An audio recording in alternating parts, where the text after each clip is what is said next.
अस्सलाम वालेकुम स्टूडेंट्स। बेटे मैंने अपने लास्ट टॉपिक में आपको दो डिजीजेस हमने रिस्पायरेटरी डिसऑर्डर्स जो हैं वो शुरू किए हुए थे और हम दो डिजीज जो हैं दो डिसऑर्डर्स पढ़ाए हैं, डेट इज ब्रोंकाइटिस और एम्फीसीमा जो है वो मैंने आपको पढ़ा दिया था। आज जो डिजीज या जो रिस्पायरेटरी डिसऑर्डर मैं आपको पढ़ाऊंगी डेट इज निमोनिया। बहुत कॉमन है, बहुत फैमिलियर है और मेरे ख्याल से हर बच्चे को इस डिजीज का तो मतलब मेन सिम्टम्स तो आप लोगों को पता ही होंगे निमोनिया के, ठीक है। Pneumonia is an infection of lung. In this infection affect both lungs, then it is called double pneumonia. The most common cause of pneumonia is a bacteria Streptococcus pneumonia. Some viral influenza virus and fungal infection may lead to pneumonia when the sensitive organism enter the alveoli. They settle there and grow in number. They break the lung tissue and area become filled with fluid and pus. The symptom of pneumonia include a cold that is followed by high fever, shivering, cough with sputum production. Patient may become short of breath. The patient color may change and become dusky or purplish. It is due to poor oxygenation of blood. Vaccines are available to prevent pneumonia caused by S pneumonia, जो हमने bacteria पढ़ा था streptococcus. Antibiotics are used in the treatment of this type of pneumonia. बेटे जो disease मैं आपको अभी पढ़ा रही हूँ, जो रिस्पायरेटरी डिसऑर्डर अभी जिसको मैंने रीड आउट किया, दैट इज निमोनिया. निमोनिया बहुत कॉमन एक डिजीज है, ठीक है। हर एज ग्रुप को, इवन जो इन्फेंट्स हैं, इवन 2 मंथ्स 3 मंथ्स के जो बेबीज हैं, 1 ईयर 2 ईयर के, उससे बड़े, और इवन जो 40 और 30 जो लोग हैं, ओल्डर पीपल्स भी, इवन 60 और 70 ईयर्स के भी हैं, हर एज ग्रुप को निमोनिया जो है वो हिट करता है, ठीक है। निमोनिया बेसिकली है क्या? Pneumonia is infection of lungs. ये लंग्स का इन्फेक्शन है और निमोनिया एक लंग को भी इफेक्ट करता है. अगर एक लंग को उसमें इफेक्ट किया तो उसको हम सिंपल जो है निमोनिया कहेंगे. अगर ये दो लंग्स को इफेक्ट कर रहा है तो इसको हम लोग क्या कहेंगे? डबल निमोनिया कहेंगे, ठीक है। अब निमोनिया जो डिजीज है, इसकी काज क्या है? इसके काज जो है, मेन इसका काज है bacteria, that is streptococcus pneumonia. ये बैक्टीरिया का नाम है, ये आपने अच्छी तरह से याद करना है, इसको आप अंडरलाइन कर लो. इसके अलावा कुछ वायरस और कुछ फंगल इन्फेक्शन भी जो है इसके काज हो सकते हैं, ठीक है। बेसिकली क्या होता है कि जब ये कोई भी ऑर्गेनिज्म जो हमने पढ़े हैं, बैक्टीरिया भी हो सकता है, ज्यादातर चांसेस 90% बैक्टीरिया ही होता है, या वायरस या फंगस, जब आपके बेटे लंग्स में एंटर होते हैं थ्रू एयर, एयर के जरिए आएंगे ना, और उसके बाद वो क्या करते हैं, आपके एल्वोलाई में एंटर हो जाते हैं. वहां पे क्या करते हैं, ये सेटल कर जाते हैं, वहां पे ये ठहर जाते हैं, रुक जाते हैं, चले जाते हैं, और वहां पे जाके इनका रिप्रोडक्शन होती है और इनका नंबर क्या होता है बेटे, इंक्रीज होना शुरू होता है. वहां पे जाके ये क्या करते हैं कि लंग्स के टिश्यू को और डिस्ट्रॉय कर देते हैं और उसको एक फ्लूइड से जो है वो फिल कर देते हैं, ठीक है। एक फ्लूइड है, वाटरी लाइक फ्लूइड होता है, वो वहां पे बनना शुरू हो जाता है और एल्वोलाई आपके जो होते हैं वो उस वाटर से, उस फ्लूइड से जो है वो कंप्लीटली कवर हो जाते हैं. मेन सिम्टम जो निमोनिया के हैं बेटे वो क्या होता है, वो हाई फीवर, ठीक है, बहुत तेज टेम्परेचर होता है. उस टेम्परेचर के साथ आपको शिवरिंग होती है, आपको ठंड लगती है बहुत ज्यादा, और बहुत ज्यादा जो है आपकी म्यूकस जो है वो बहुत ज्यादा, आपको जब खांसी करते हो ना, खांसी में आपकी बहुत ज्यादा म्यूकस या स्पूटम जो है वो बहुत ज्यादा आती है. जो पेशेंट है उनको सांस लेने में बहुत प्रॉब्लम होता है, ठीक है, और पेशेंट का कलर जो है वो आहिस्ता आहिस्ता, ये तो इसकी सिवियरिटी पे कॉज करता है ना कि आपने कितनी जल्दी मेडिकेशन लेना शुरू कर दी. अगर आप डिले कर देते हो तो पेशेंट का जो एक उसके जो बॉडी का एक जो उसका कलर है वो भी चेंज होना शुरू होता है. Dead become purplish, purplish colour हो जाता है. क्यों हो जाता है पर्पलिश कलर? क्योंकि आपकी जो ब्लड है उसमें ऑक्सीजन कम हो जाती है, क्योंकि आपकी एल्वोलाई तो डैमेज होना शुरू हो गई, उसके अंदर तो फ्लूइड फिल होता जा रहा है, तो उनकी वर्किंग कैपेबिलिटी बहुत बुरी तरह से जो है मुतासिर होती है, और आपकी जो ऑक्सीजनेशन जो है ब्लड के अंदर वो बिल्कुल पुअर हो जाती है, जिसकी वजह से आपका कलर जो है वो क्या हो जाता है, वो पेल हो जाता है, डस्की हो जाता है या पर्पलिश हो जाता है. अब इसकी अगेंस्ट हम किस तरह इसकी क्योर करेंगे? इसकी क्योर करने के लिए बेटे हमारे पास जो है जो बैक्टीरिया है स्ट्रेप्टोकोकस निमोनिया, उसके अगेंस्ट हमारे पास एंटीबायोटिक्स जो हैं वो अवेलेबल होती हैं, और डॉक्टर आपको उसके अगेंस्ट जो है निमोनिया की ट्रीटमेंट के लिए वही एंटीबायोटिक जो है वो देता है। ये क्योरेबल डिजीज है, और अगर ये इसकी सिवियरिटी पे डिपेंड करता है कि इसने कितना डैमेज किया है, एक लंग को किया है, दोनों को किया है, 10% किया है, या फुली जो है डैमेज कर लिया है। जिस तरह इसकी सिवियरिटी होती है उसी तरह से ये थोड़ी होगी तो जल्दी आप रिकवर कर जाएंगे, ज्यादा हो जाएगी तो फिर इसको रिकवर करना थोड़ा मुश्किल हो जाता है। ये तो हमने पढ़ लिया नमूनिया। अब नमूनिया में मैंने बेटे आपको बताया था आपकी बुक में नमूनिया की यहाँ पे एक डायग्राम दी हुई है, बिल्कुल एक्यूरेट और सही डायग्राम है, लेकिन इस डायग्राम को मैं आपको इनलार्ज करके बताती हूँ। मैंने आपको अभी क्या बताया था, मैंने आपको एक बात बताई थी, नमूनिया। नमूनिया में मैंने क्या कहा था, डिस्ट्रक्शन हो जाती है किसकी, एल्वोलाई की, ठीक है, और इसके अंदर एक फ्लूइड फिल होना शुरू हो जाता है। अगर आप नोट करो ये एक हेल्दी लंग है, ठीक है बेटे, ये क्या है, ये एक हेल्दी लंग है। ये लंग जो है ये देखो ये इसका आधे का कलर चेंज हो चुका है ना, इसका मतलब है ये हाफ लंग जो है इन्फेक्टेड हो चुका है, किससे, नमूनिया से। किससे, नमूनिया से। जब आप इस जो इफेक्ट हो चुका है ना लंग, जब आप उसको गौर से देखो, जो उसके अंदर एल्वोलाई है ना, नॉर्मल एल्वोलाई ऐसा होता है जैसे ये जो ऊपर बना हुआ है नॉर्मल, लेकिन वो जो हमने इस एरिया से लिया, ये तो ऊपर वाले एरिया का ना जो नॉर्मल लंग है वहां से मैंने लिया, ठीक है। जो इन्फेक्टेड एरिया का एल्वोलाई है उसमें देखो, आप गौर से देखो तो उसके अंदर फ्लूइड जो है वो फिल होना शुरू हो गया। ये जो येलोविश आपको नजर आ रहा है ना, ये येलो कलर का, ये एक फ्लूइड है, लिक्विड है, कि ये इसके अंदर फिल होना शुरू हो जाता है। आहिस्ता आहिस्ता ये सारे एल्वोलाई जो हैं इस फ्लूइड से फिल हो जाते हैं, इसके अंदर इतना ज्यादा लिक्विड आ जाता है और आपका सारा लंग जो है इसी लिक्विड से भर जाता है, ठीक है। ये क्या था, ये आपकी डिजीज थी नमूनिया। क्लियर होगी। हमने अब नमूनिया जो है वो डिटेल से पढ़ लिया, मेरा ख्याल आपको समझ आ गई होगी नमूनिया की।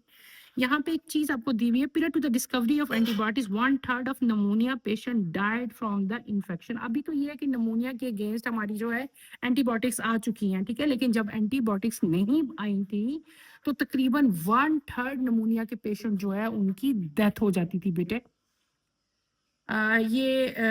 ये भी वही डायग्राम है जो मैंने आपको दिखाई है ना, भी ये वही डायग्राम है बेटे बनी हुई। ये जो लिक्विड है येलोविश कलर का, ये पस भी हो सकती है, ठीक है। जितना जितना टाइम लगता जाएगा नमूनिया को, आपको अगर डिले करते जाओगे मेडिसिन लोगे तो ये लिक्विड और थिक होता जाता है। जब ये थिक हो जाता है तो ये पस बन जाती है। क्लियर हो गया। अगली डिजीज की तरफ हम आते हैं। नेक्स्ट डिजीज हमारी जो है दैट इज एस्थमा। क्या डिजीज है बेटे, asthma. Asthma is the form of allergy. Asthma is the form of allergy in which there is inflammation of the bronchi, more mucus production, and narrowing of airways. In asthma patient, the bronchi and bronchioles become sensitive to different allergens, allergy causing factor. For example, dust, smoke, perfumes, pollens, etc. When exposed to any of such allergen, the sensitive air will show intermediate and excessive response of constriction. In this condition, the patient feel difficulty in breathing.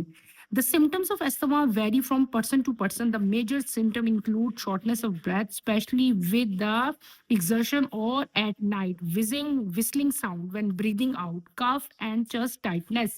The chemical with ability to dilate the bronchi and bronchioles are used in treatment of asthma. Such medicines are given in the form of inhalers.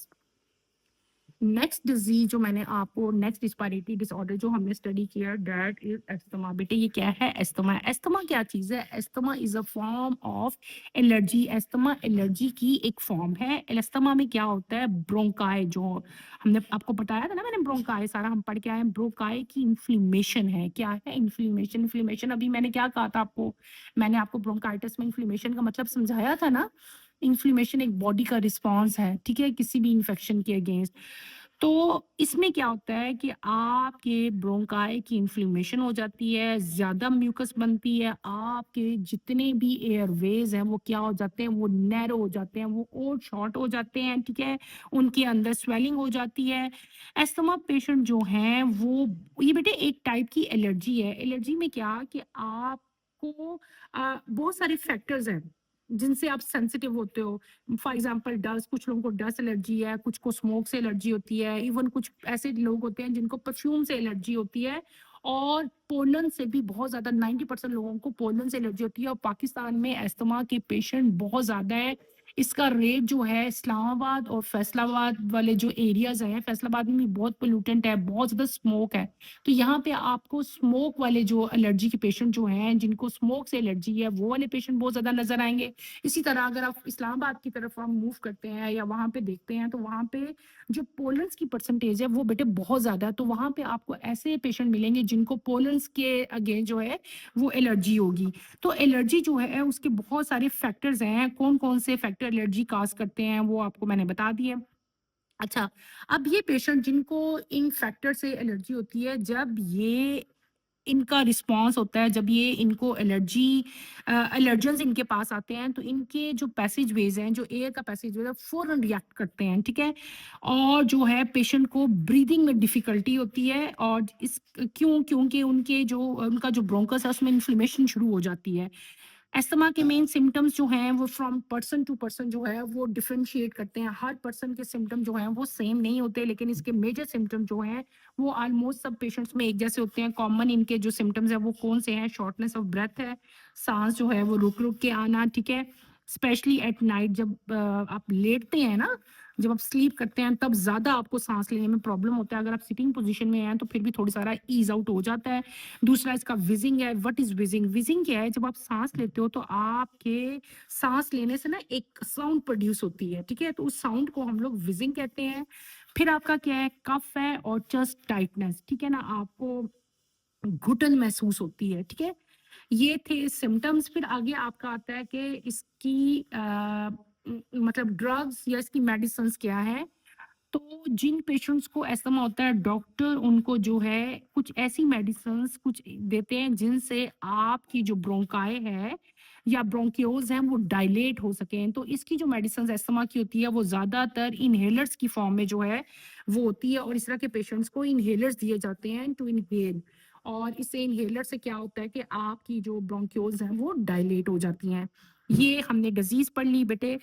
तो मैंने आपको 2 diseases आज पढ़ाई। पहले हम asthma की चलो बात ख़त्म कर लेते हैं। अस्थमा मैंने आपको क्लियरली समझा दिया, ठीक है? आपकी बुक में अस्थमा की डायग्राम भी दी हुई है बेटे।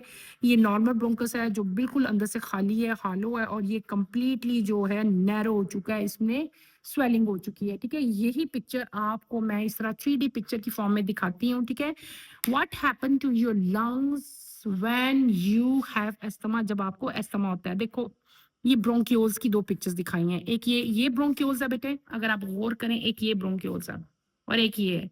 ये एक हेल्दी पेशेंट है, सॉरी पेशेंट नहीं है, ये एक हेल्दी पर्सन है, ऐसा पर्सन जिसको अस्थमा नहीं है। तो आप गौर करो, ये नॉर्मल स्ट्रक्चर है ब्रोंकस का, ये नैरो नहीं है, ये खुली ट्यूब्स हैं और अंदर से बिल्कुल खुली है, इसमें कोई इन्फ्लेमेशन नहीं हुआ, ये बिल्कुल क्लियर है अंदर से, ठीक है? इसमें से आराम से एयर आएगी और इससे आराम से एयर वापस भी जाएगी। ये है एक हेल्दी पर्सन का ब्रोंकियोल। दूसरी तरफ अगर दूसरी पिक्चर पे हम लोग गौर करते हैं तो दूसरा ये वाली पिक्चर जो है बेटे, ये एक पेशेंट की है that is affected with asthma, जिसको अस्थमा है। इस अस्थमा के केस में क्या हुआ, देखो अगर आप देखो, ये जो पिंकिश एरिया आपको दिखाया हुआ है, ये क्या है? ये इन्फ्लेमेशन हुई है, स्वेलिंग हो गई है किसकी? ब्रोंकियोल की। और ये देखो, ये जो स्ट्रक्चर क्लियर था अब ये और इनवर्ड मूव कर गया, और ये जो इतना बड़ा आपको सुराख नजर आ रहा था अब ये छोटा सा हो गया है। छोटा सा हो गया ना, इसका मतलब क्या हुआ कि आपकी ये ट्यूब और तंग हो गई है, नैरो हो गई है, तो आपको यहाँ से एयर आने में और एक्सेल और इनहेल करने में प्रॉब्लम हो रहा है, क्योंकि जगह कम होगी ना, यहाँ पे तो जगह खुली थी। तो इस तरह के पेशेंट जो हैं, ये आपको जो ब्रोंकस या ब्रोंकियोल दिखाया हुआ है, ये अस्थमा पेशेंट का दिखाया हुआ है। यहाँ पे एयरवेज जो है वो स्वेल हो गए हैं, और ये जो येलोविश मास सारा दिखाया हुआ है, ये म्यूकस दिखाया हुआ है आपको, ठीक है? ये डिफरेंस है बेटे। अस्थमा पेशेंट, अस्थमा वाले का ऐसा होगा ब्रोंकियोल्स, और ये जो है ये उसका होगा जो कि एक हेल्दी पर्सन है, ठीक है? इसको आपने अच्छी तरह करना है। ये हमारी दोनों डिजीज जो है आज के टॉपिक में कवर होगी, इसको आपने अच्छी तरह करना है। आई होप कि आपको क्लियरली जो है ये समझ आ गई होगी।